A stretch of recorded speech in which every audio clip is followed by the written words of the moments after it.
A lot of people think, oh, I want to take a rest or a break from it. Why don't I drink alcohol? Or why don't I use drugs or something like that? And it's like, no, that's not a break either. That's not scratching that. It's actually making it worse. We need to talk more about what a real break looks like. And the answer is not substances. There are healthy ways to cope that actually give you that feeling of rest that you're chasing. But we just get desperate and try to fill that hole with whatever we can fit in it.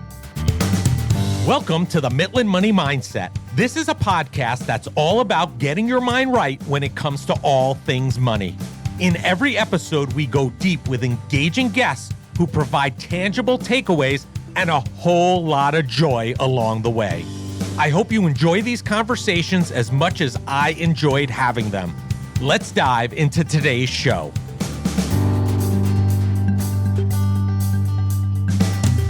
I'm Larry Sprung, your host for the Mitlin Money Mindset and founder and wealth advisor of Mitlin Financial. Today's guest is Johnny Crowder, founder and CEO of Cope Notes. As a suicide and abuse survivor, Johnny Crowder spent his formative years searching for resources to help him cope with his mental health conditions, ranging from OCD and bipolar disorder to schizophrenia. Johnny's firsthand experience with mental illness, combined with his university-level education in psychology and contagious positivity, provide a spirit of advocacy and compassion unlike any other. Through both music and motivational speaking, Johnny's testimony has impacted millions of lives across the globe by demystifying taboo psychological principles and sensitive topics with levity and wit. After nearly a decade of clinical treatment, volunteer peer counseling, and public advocacy, Johnny now relies on the strategies he shares through Cope Notes to live a happier, healthier life than ever before. Johnny founded Cope Notes, a text-based mental health platform that provides daily support to users in nearly 100 countries around the world. And in addition, if that's not enough, he's also a TEDx speaker and touring musician. Listen in for some great takeaways about Johnny's entrepreneurial venture and mission to help the world cope better. Well, hello everybody, Larry Sprung here, and I have the awesome pleasure of being here today with Johnny Crowder, founder and CEO of Cope Notes. Thanks for joining us today, Johnny. Yeah, buddy. Thanks for having me. Yeah. So listen, I know who you are, but a lot of our listeners don't know who you are. Can you share with our audience a background? I know it's a long one, but a background about who Johnny Crowder is. Yeah, the best way I can sum that up, 30 years and 30 seconds, is probably I grew up in an abusive household with a bunch of different mental health diagnoses, and then I resisted treatment for a long time, and then I began treatment in high school, and then I started taking college-level psych in high school, and then I went to college for psych, and then I started getting involved in peer support and public advocacy and volunteering with NAMI. So in one way or another, whether it was when I was a kid, when I was hallucinating and self-harming, all the way to now when I'm literally running a mental health technology company, for whatever reason, better or worse, my decision or not, mental health has been like a cornerstone of my life.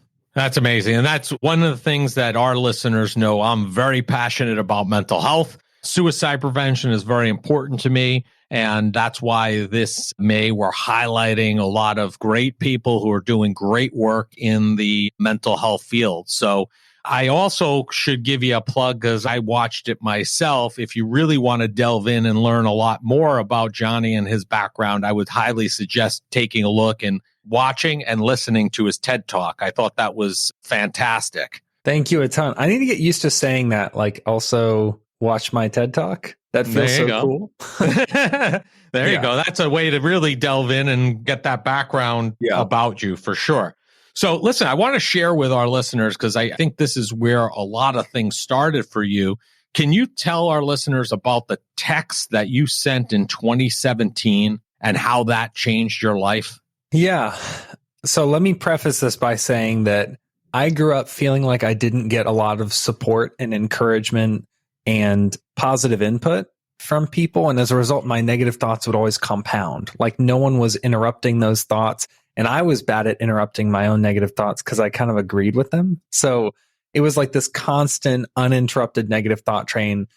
And I was wondering if other people experienced something similar. So I wrote out a text. I can probably look up to find out the exact words that I used in the text, but I wrote this text. I tried to think, what do I really need to hear right now? Like, what do I wish someone would text me right now that would help me feel better, break that negative thought pattern? And I wrote something like, hey, the second half of today could be great, even if the first half kind of sucked. The past and the future are completely separate things, and you never know what will happen next. It wasn't even really nuanced or super thought out. It was just like the first thing that came to my mind.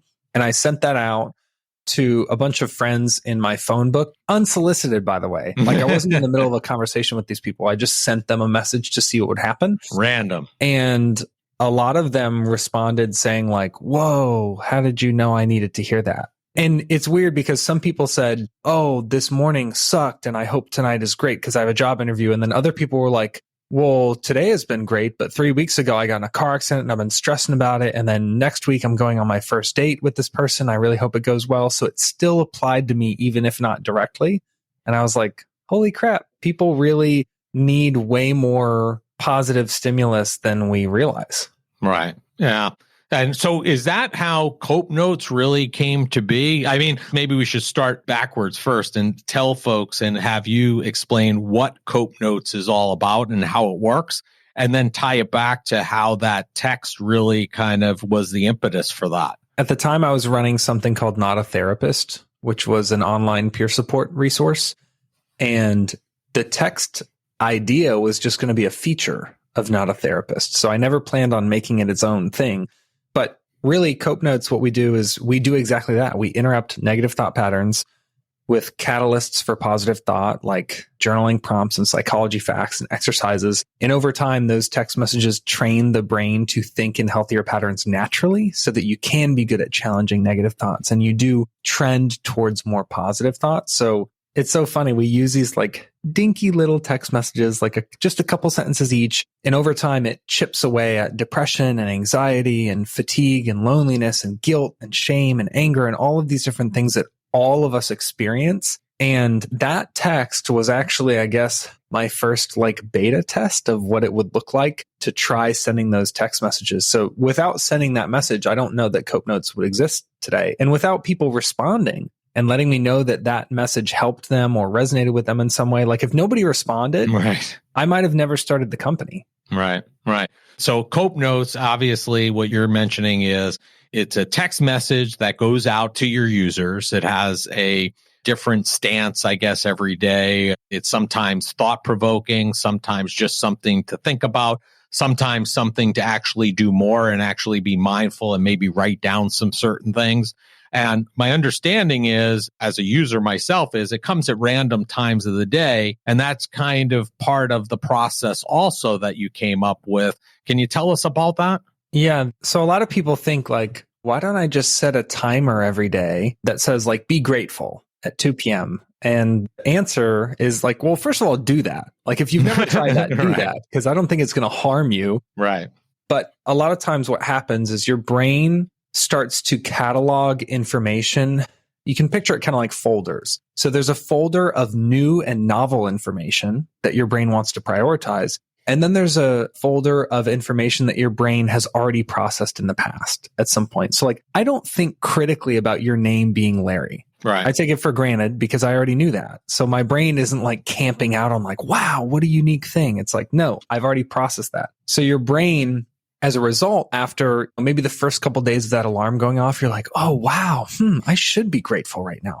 What am I really grateful for? And then a week in, your brain is, oh, we don't really even need to do that. We already processed that yesterday and the day before. So you'll find yourself unconsciously turning off the alarm without even processing any of the information, because your brain, all it cares about is efficiency. So we were like, what if we could surprise the brain every single day? So you never Right. knew when the text was coming or what the text will say. And over time, we were like, shouldn't enough consistent surprises keep the brain on its toes in perpetuity? And the answer is yes.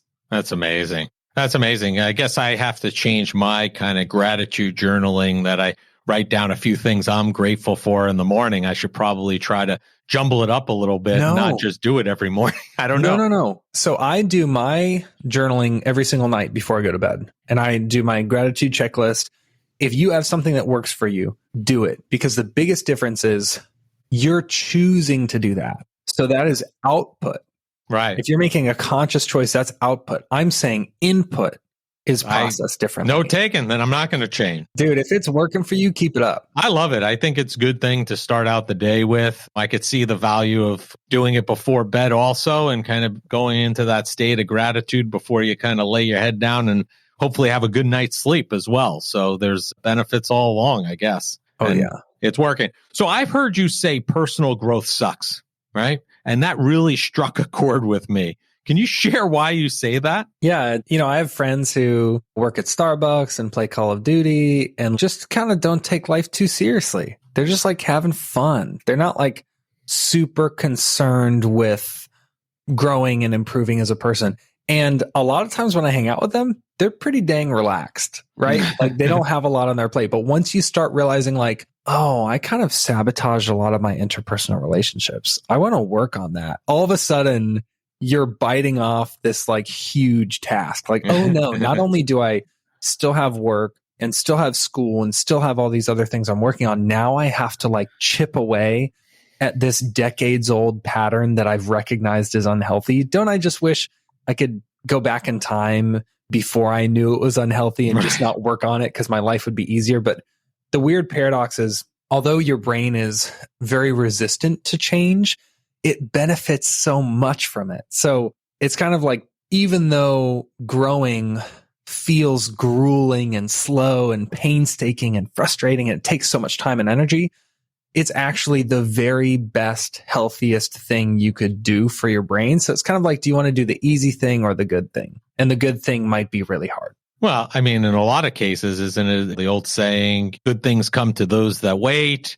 When you have work and there's effort, you value it more. So yeah. I would imagine that kind of pulls right into personal growth also. If it was easy, everybody would be able to do it, and there wouldn't be a lot of value there, I guess, either.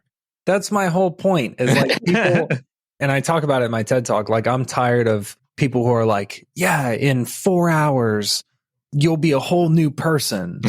or like, take this one pill and then you'll be magically like, dude, don't you think if there was like immediate long-term fixes that everybody would be using that stuff all the time? Like the fact is and this is what Cope Notes has always pushed, is it is completely possible that one text could change your life. That happens all the time in people's lives all over the world. However, if you stop there, it'll be one finite incident. What we really care about is like, if you could just do a little bit every single day over time, that's what builds that lasting change. And anyone who has ever tried to lose weight or go on a diet or learn a new language knows that those overnight fixes, those like quick fixes or miracle cures or whatever, almost 10 times out of 10, they're easier, but they don't actually give you the results you want. If you really want the results, you're probably going to have to do something that's a little bit harder. Yeah, they're easier because they usually don't work. That's why they're easier. I think, is that really why it's so important for people to take ownership of their own growth? I mean, is that really the benefit there? I feel like it's very difficult to make progress if you are expecting other people and other things to make that progress for you. It's kind of like the bystander effect. If you saw someone trip, can you imagine being like, well, somebody else will help them up? Right. It's like this, picture this like old lady with a bunch of groceries and she falls and all her groceries fall out. And you just look at her and you're like, well, it's not really my job to help her. Like, it's not my groceries. Someone else will help her, I'm sure. That's what we do with our mental health every day. We like feel depressed and we're like, well, maybe I'll do that tomorrow. Maybe I'll get a therapist and my therapist will make me feel better. So your therapist doesn't make you feel better. Right. Your therapist helps you help yourself feel better. Like, you're still going to have to help that lady up at some point. It's just whether or not you want to do it now or later. It's still your responsibility. So are there benefits to having, like, for an accountability group, right? Is there a benefit to having an accountability partner to help you through that personal growth, to be there for you, that when you wake up in the morning, you're like, man, I don't want to do this today, to kind of proverbially smack you upside the head and say, hey, you got to do this because we're in this together kind of thing? It's funny. I went on this founder wellness retreat last year as a bunch of tech founders. And I asked, they were saying like, please don't work while you come here. Like, I know it's hard for all you tech founders to not work for 5 whole days, but you're going to be in the jungle. Okay. So don't turn this into a work retreat where you're just like holed up in your room on your computer all the time. Like, spend time with people, heal, think critically about things that are not work. And I asked on the call, hey, does somebody want to be like my accountability buddy? Right. Will somebody else choose not to work and then we can together hold each other accountable? And GV, the guy who put on the retreat, was like, hey, I want to respectfully push back on that and say that it's not anybody else's job here to make sure that you don't work. If you want to make that your mission, you can share it with us, but don't add to someone else's to-do list to like make that happen. I was like, oh shoot, I never thought of it like that. So that's a fair point. There's a balance. Like, I regularly ask people to hold me accountable or keep me in check or let me know if my mental and emotional health is changing or my attitude is declining, anything like that. I'm like, please keep me posted. But I have to know at the end of the day, you know what? I want to go back. I want to change my old lady with the groceries tripping analogy to make myself the old lady with the groceries. So picture this, because the thing I just shared, I think most people would help somebody else up. So that's like maybe not a great analogy. Picture this. You're walking with a bag full of groceries and you fall, and now you're on the floor and all your groceries are all over the place. And then you just sit there and wait for somebody else to pick your groceries up. That's what we do. Right. And so I think GV's point was like, other people can and will help you, and you can ask for that. But at the end of the day, it's not their groceries. So nobody owes you stopping to pick them up. Like, you still have to participate in this. I think that's a great point and point well taken. So I wanted to pivot for a minute here. I'd like you to share with us, you have the rest symbol tattooed on your arm. Can you share with us the story and the significance behind that? Yeah. So I'm in a band that's called Prison, and we sing a lot about mental health and sobriety and addiction and self-harm and like all of these things that aren't commonly talked about, especially in like heavy music. There's lots of like tough guy stuff. So there's not enough of people being honest about what they're going through. And we have incorporated the rest symbol into our logo. The I in Prison is actually a rest symbol, and it has a semicolon and a rest symbol. So the semicolon is pretty commonly understood symbol for suicide prevention. And it's the thinking behind it is, it's like a semicolon is used when an author could have chosen to end a sentence, but they chose not to. They chose to keep going. So it's really kind of beautiful and poetic. And I grew up as a writer, like doing copywriting and copy editing. So that really resonated with me. But then the rest symbol is something I've always been fond of, because actually my second TED Talk, I talk a lot about the idea that for a long time, I thought I wanted death. Like, I thought I wanted to end my own life. But then I realized slowly over time that what I really wanted was rest, was peace. Like, you don't need to actually die to experience a reprieve from the pain or frustration or heartache that you're experiencing. You can just take a break from it, like a temporary break, not a permanent break. You're the second person that has shared that similar experience on this show. We had a former NHL hockey player, Theo Fleury, who's very involved in the mental health space. And he talks about having a gun and it being loaded. And again, he wasn't looking to die. He was looking to kind of rest and take a siesta from all that was going on around him. Very powerful stuff. And a lot of people think, oh, I want to take a rest or a break from it. Why don't I drink alcohol? Or why don't I use drugs or something like that? And it's like, no, that's not a break either. Right. That's not scratching that. It's actually making it worse. Like, we need to talk more about what a real break looks like. And the answer is not substances. Like, there are healthy ways to cope that actually give you that feeling of rest that you're chasing. But we just get desperate and try to fill that hole with whatever we can fit in it. Something else that it may just be temporary and give us the feeling we're looking for at the moment, but not necessarily the long-term relief that we're looking for either. Yeah. So I want to talk about, and I like giving folks actionable ideas that they can listen to us having a conversation and walk away today and potentially implement and be helpful. So what is the best tip that you have for someone who wants to build their life around positivity and kindness, what's something that they could start implementing in their life today in order to start framing their life that way? Something that has helped me, everyone has done this. Everyone has had a friend who experienced a failure, and then you've tried to cheer them up afterwards. So let's say your friend is in the talent show at school or something, and you're in high school, and she sings and she sounds terrible. She just completely she forgets the lyrics, and then she drops the microphone, and then it's just a disaster. And afterwards she's like, "Oh, it's such a disaster." And you go, "But your hair looked great." You dig down and try to find some positive truth to whatever that person was experiencing. We do this for our friends constantly, but we never do it for ourselves. So something that I try to do is if I experience something that's very frustrating, I'll try to picture it. If I was my friend right now trying to cheer me up, I would probably cherry pick some positive thing that came from it. So right. I think it helps if you can try to begin treating yourself as you would treat a friend of yours, because the more you think about yourself as yourself, the less you realize that you are a person also. I know a lot of moms who just don't eat dinner because they're so worried about, I made 5 plates. I got my husband's plate, and then I got my 2 kids' plates, and then they had a friend over, and then our cousin is in town, so everybody's eating. And it's well, yeah, everybody but you. So if you can kind of mentally give yourself a plate, it just helps you start treating yourself as if you are at least equal to the people you care about. Yeah, because we have a tendency to be kinder and more positive for people around us than we are ourselves. So I think taking that reflection back and saying during those times, hey, how would I have treated my friend, family, child in the same situation? I think that adds a lot of positivity to it. So I want to talk about Cope Notes for a few minutes. I've heard so many stories about how Cope Notes has impacted users. Is there a specific story that stands out to you about somebody who's either reached out to you or the company saying how this impacted them? Would you be, to share with us? Yeah, there's one story that jumps to mind every time.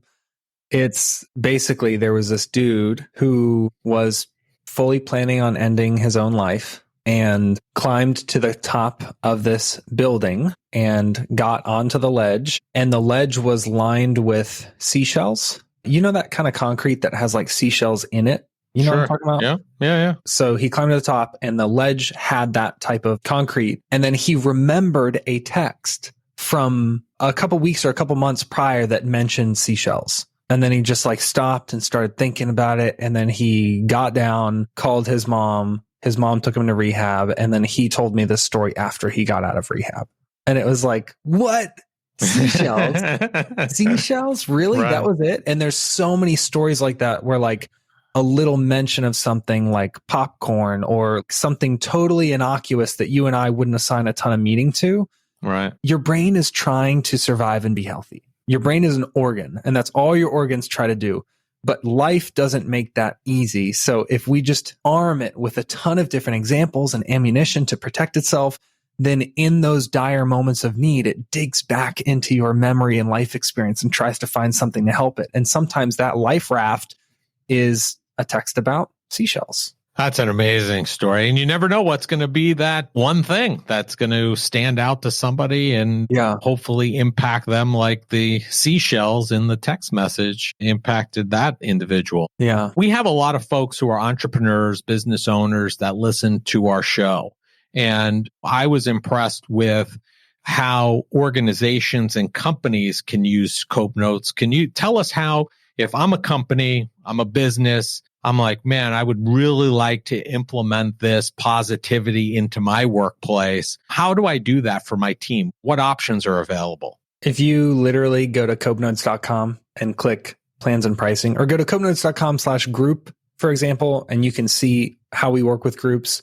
I want to be super careful by not turning this into a commercial, but I will definitely say this. If you are a leader or responsible for a team, the fact is, now, I'm a leader. I might not have as big of a staff as you do, as many employees as you do, as large of an organization as you do. But the fact is, I know that leaders and entrepreneurs, we have precious little time available to support the people that we want to support. We wish we could spend all day supporting every single person who works for us, but we don't have that luxury. And Cope Notes is all about scaling that daily support that you wish you could provide for your team. Because the fact is, you don't know if your sales ops leader is experiencing postpartum depression right now. Right. And in some ways, it would be kind of bizarre if you were like, hey, can we hop on Zoom and can you tell me all about your postpartum depression? Right? Like, I don't know that you can even do that in New York, by the way. I don't know that that's even a legal thing to have a conversation about. But so that's kind of my point, is like, all good leaders want to take care of their people. Every last one of them. But I would argue that 99% of them don't have the bandwidth to do that. And in many cases, like you just said, it's not exactly appropriate to just launch into a big conversation about what they're going through if they didn't bring it to you. So Cope Notes offers that daily support that in an ideal world, you would be able to offer everybody yourself. Right. And my understanding is it's like FSA and HSA eligible. So, and again, I don't want to go into commercial necessarily, but you've gone through the proper channels to get this approved that it can be used as an adjunct to health insurance and those vehicles that would allow you to purchase health-related purchases, if you will.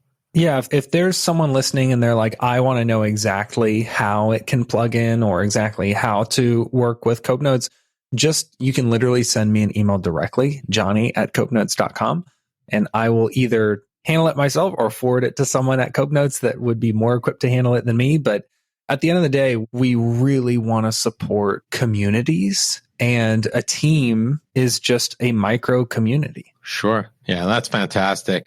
So I want to talk about for a second, whether it be mental health or physical health, again, going back to those takeaways, what advice do you have for people who are, quote unquote, waiting for that moment to either get their mental health in order, or that moment to get their physical health in order? Okay, I'm going to use a really silly example. I don't even think this is going to be nearly as impactful as a more conscious, intentional example, but I'm just going to use it and see how it goes. So I bought a used car maybe 18 months ago or something, maybe closer to 2 years ago. And when I bought it, the window tint was peeling up off of the windows, and it was driving me nuts. Like every time I open the door, you hear it crinkle. Every time I try to put the windows down, it like pulls the tint up the window and like scrapes, and it's just driving me nuts. And so I kept saying, oh, I need to get that tint fixed. Oh, I should get that tint fixed, over and over and over again for almost 2 years. And I kept thinking I'll do it later. And then I finally got it fixed. And I thought, why did I unnecessarily contribute 18 months of frustration every time I got in my car when I didn't save any money? I didn't save any time. It did not benefit me to wait. I was just putting it off for so long that now, let's say I own the car for 7 years, for example. I just made sure that like a third of my ownership of the car was miserable and frustrating. Right. That's what I did. And we all do that with our own lives. We're like, well, I'm 41 and maybe I'll wait till I'm like 45 to start looking into treatment options. It's like, why would you consciously contribute multiple years of extra frustration when it's not going to benefit you in any way to wait? Yeah. And also goalpost moving allows us to go, well, now I'm 45, but maybe 50 is like the time when I should really take care of it. We just keep kicking the can down the road. Keep rationalizing it to ourselves, I guess, right? I've never heard anybody say, ugh, I wish I didn't start taking care of my mental health until later in life. Right. I've never heard anybody say that.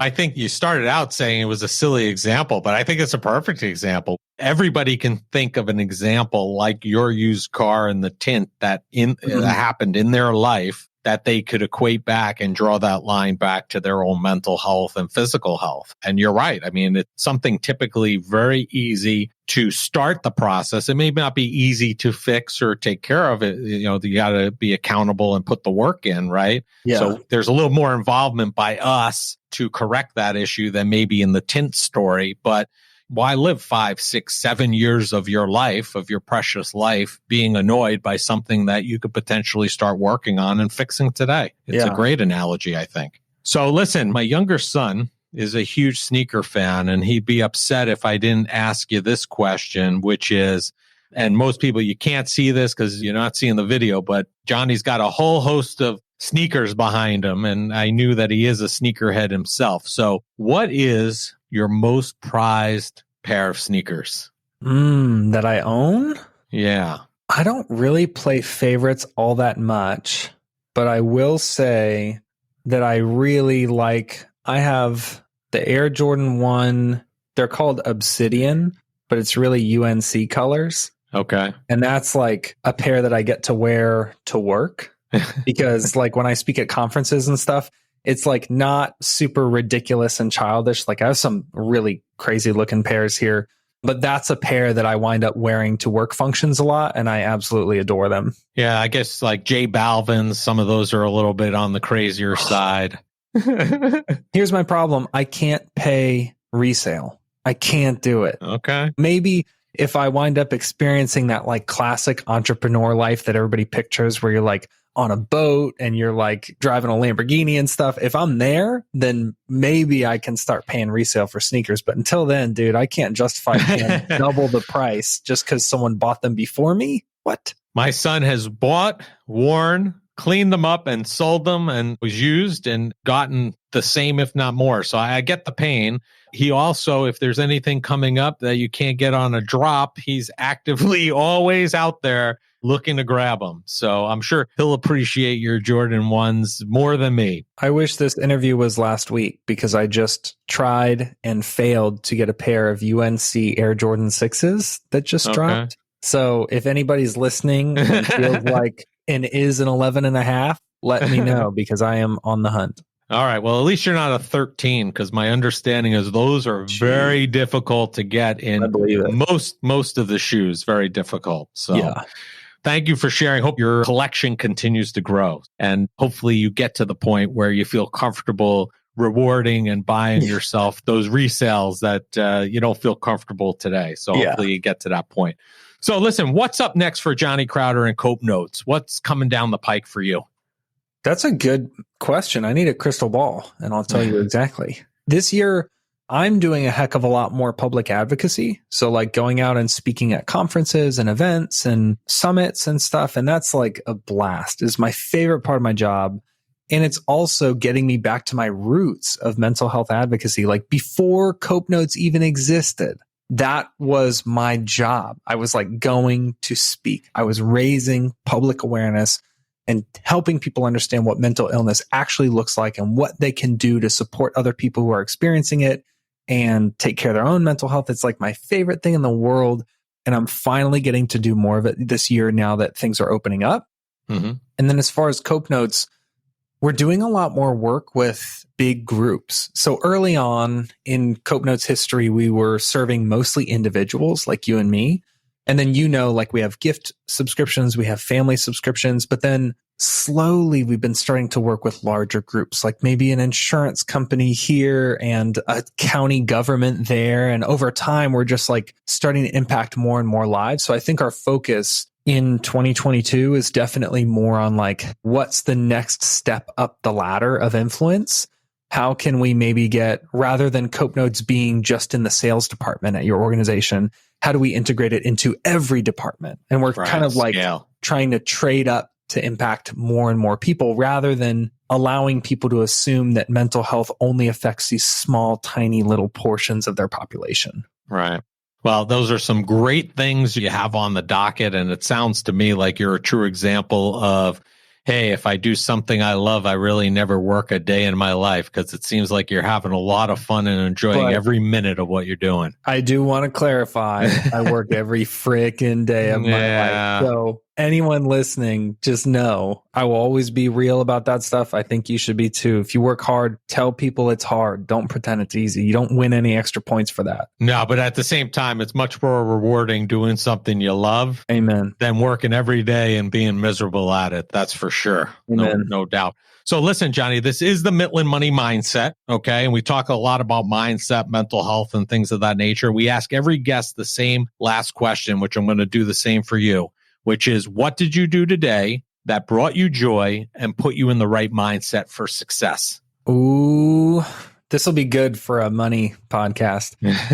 Almost every weekday morning, I either watch a home walkthrough of some super cool Florida mansion that has like all this outdoor living and like super high ceilings in the living room and like all this modern architecture stuff, or a walkthrough or review of a super or hypercar. So like Koenigsegg or Bugatti or Pagani, McLaren, Ferrari, Lamborghini, just because when I was growing up, I didn't know anybody who had anything like that. And I didn't even know it was real.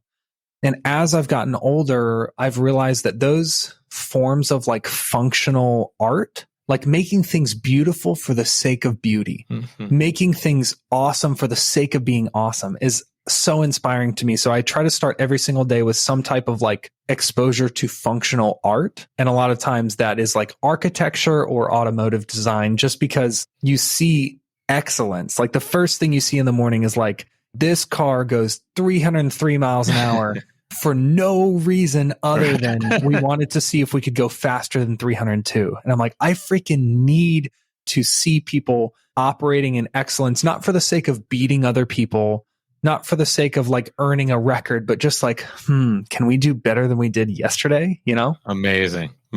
I love it. And listen, I got to thank you for spending time with us today, Johnny. It's been a pleasure having you on the show. We're going to have all your information about Cope Notes in the show notes and you. But if people want to contact you and learn more about Johnny and Cope Notes, what's the easiest and best place for them to go do that? I strongly recommend copenotes.com. Will have almost everything you need. JohnnyCrowder.com has everything you need about me. And then if you are a social media person, I'm on Facebook and Instagram. I think LinkedIn is probably where you're most likely to run into me. Great. Well, listen, thanks for taking out the time for sharing with us and our listeners. We appreciate it and make it a great day. Yes, sir. Thanks for having me, brother. I want to thank Johnny Crowder for being a guest on the Mitlin Money Mindset. Johnny is on a mission to help people cope, live a better life, and find the support they need. I mean, listen, Johnny has saved them tattooed across his knuckles. I mean, if that doesn't tell you who he is, then nothing will. Be sure to check out Cope Notes and see how it may be able to help you, your family, or even your company. Johnny and Cope Notes can be found across all social media platforms, and all the contact information needed to find them can be found in the show notes. Thank you for joining us this week on the Mitlin Money Mindset. Make sure you visit our website at mitlinmoneymindset.com and smash the subscribe button so you don't miss a show. We encourage you to help others find our valuable content, and please don't keep us a secret. You can also schedule an Is There a Fit call right from our website or by using the link that you'll find in the description section of your podcast player or app. And be sure to join us for our next episode to learn more about getting your mind right when it comes to all things money. The opinions voiced in the Mitlin Money Mindset Show with Lawrence Sprung are for general information only and are not intended to provide specific advice or recommendations for any individual. Past performance is no guarantee of future results. All indices are unmanaged and may not be invested into directly. Investing involves risk, including possible loss of principal. No strategy ensures success or protects against loss. To determine what may be appropriate for you, consult with your attorney, accountant, financial or tax advisor prior to investing. Investment advisory services offered through CWM LLC, an SEC-registered investment advisor. Guests on the Mitlin Money Mindset Show are not affiliated with CWM LLC.